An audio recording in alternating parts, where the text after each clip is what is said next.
মিথ্যা ঘোষণা দিয়ে পণ্য আমদানি না করে ব্যবসায়ীদের সঠিক পথে ব্যবসা করার আহ্বান জানিয়েছেন এনবিআর চেয়ারম্যান মোহাম্মদ আব্দুর রহমান খান। অবৈধ পণ্য আনার কারণে কাস্টমসে জটিলতা হয় বলে উল্লেখ করেন তিনি। আন্তর্জাতিক কাস্টমস দিবস উপলক্ষে সোমবার দেশের কয়েকটি শিল্প প্রতিষ্ঠানের মালিকদের অথরাইজড ইকোনমিক অপারেটর সনদ তুলে দেন এনবিআর চেয়ারম্যান। এ সময় পিআরআই এর প্রতিষ্ঠাতা চেয়ারম্যান ডক্টর জায়েদি সাত্তার শুল্ক যৌক্তিকীকরণ ও বাণিজ্য নীতি উদারীকরণের তাগিদ দেন।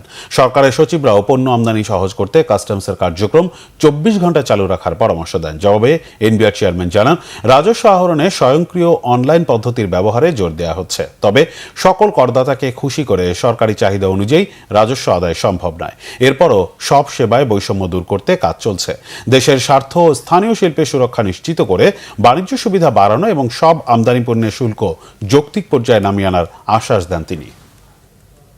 তা এফওসি তো আমরা গার্মেন্টসের একদম শুরুর দিকে শুধু কাটিং এন্ড মেকিং করতাম, এরপরে আমরা এত ব্যাকওয়ার্ড লিঙ্কেজ করলাম। এখন যদি আমরা আবার এফওসি কে এইভাবে এনকারেজ করি, তাহলে আমাদের যারা ইন্ডাস্ট্রিয়ালিস্ট তারা বলবে আমাদের দেশকে কিনবে, যদি বিদেশ থেকে ফ্রি মালামাল নিয়ে এসে সেলাই করে বাইরে দিয়ে পাঠানো যায়।